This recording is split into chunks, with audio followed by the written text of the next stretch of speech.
السلام علیکم۔ آج کی ویڈیو میں ہم آپ کو قیامت کے بارے میں بتائیں گے۔ ایک صحابی نے حضور پاک صلی اللہ علیہ وسلم سے پوچھا، اے اللہ کے رسول، اللہ تعالیٰ اپنی مخلوق کو دوبارہ کیسے زندہ کرے گا اور کیا اس دنیا میں اس کی کوئی نشانی اور مثال ہے؟ آپ صلی اللہ علیہ وسلم نے فرمایا، کیا کبھی ایسا نہیں ہوا کہ تم اپنے دیش کی کسی زمین پر ایسی حالت میں گزرے ہو کہ وہ سوکھی ہریالی سے خالی ہو اور پھر دوبارہ ایسی حالت میں اس پر تمہارا گزر ہوا ہو کہ وہ ہری بھری لہراتی رہی ہو؟ صحابی کہتے ہیں کہ میں نے عرض کیا کہ ہاں ایسا ہوا ہے۔ آپ نے فرمایا کہ بس دوبارہ زندہ کرنے کی یہی مثال اور نشانی ہے۔ ایسا ہی اللہ تعالیٰ مردوں کو دوبارہ زندہ کرے گا۔ پھر آپ نے فرمایا، تم سمجھے اس کا کیا مطلب ہے؟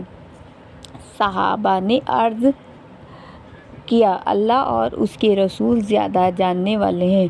آپ صلی اللہ علیہ وسلم نے فرمایا کہ اس کا مطلب ہے کہ قیامت کے دن زمین اللہ کے ہر بندے اور بندی پر گواہی دے گی ان کاموں کی جو انہوں نے زمین پر کیے ہوں گے، یعنی اللہ کے حکم سے زمین اس دن بولے گی اور بتائے گی کہ فلاں بندے نے یا فلاں بندی نے فلاں دن میرے اوپر یہ عمل کیا تھا۔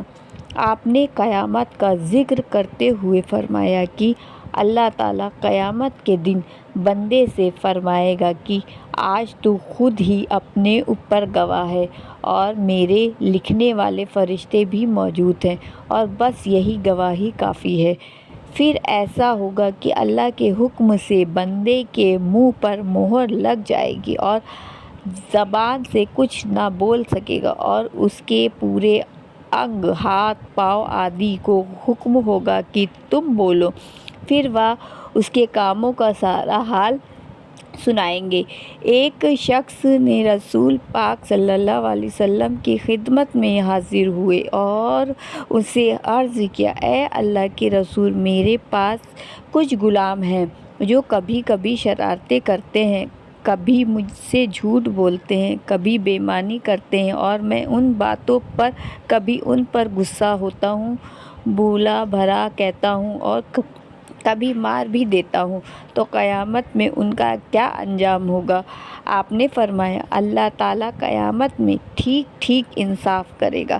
اگر تمہاری سزا ان کی غلطیوں کے انوسار ہوگی تو نہ تمہیں کچھ ملے گا اور نہ دینا پڑے گا، اور اگر تمہاری سزا ان کی غلطیوں سے کم ہوگی تو تمہارا باقی اور زیادہ حق تم کو دلایا جائے گا، اور اگر تمہاری سزا ان کی غلطیوں سے زیادہ ہوگی تو تم سے ان کا بدلہ تمہارے ان غلاموں کو دلایا جائے گا۔ حدیث میں ہے کہ یہ سن کر وہ پوچھنے والا آدمی رونے اور چلانے لگا اور اس نے عرض کیا، اے اللہ کے رسول، پھر تو میرے لیے یہی اچھا ہے کہ میں ان کو الگ کر دوں۔ میں آپ کو گواہ بناتا ہوں کہ میں نے ان سب کو آزاد کر دیا۔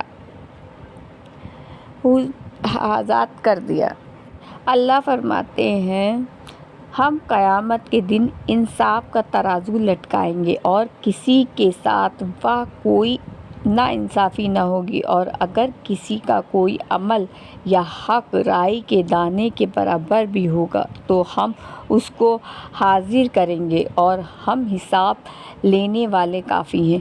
اللہ تعالیٰ ہم کو توفیق دے کہ مرنے کے بعد اور قیامت کے بارے میں قرآن شریف نے اور رسول اللہ صلی اللہ علیہ وسلم نے جو باتیں ہم کو بتائی ہیں، ہم ان کو سدا دھیان میں رکھیں اور ان سے بے پرواہ اور غافل نہ ہوں۔ آمین۔ اللہ تعالیٰ ہم سب کو توفیق دے اس پر چلنے کی۔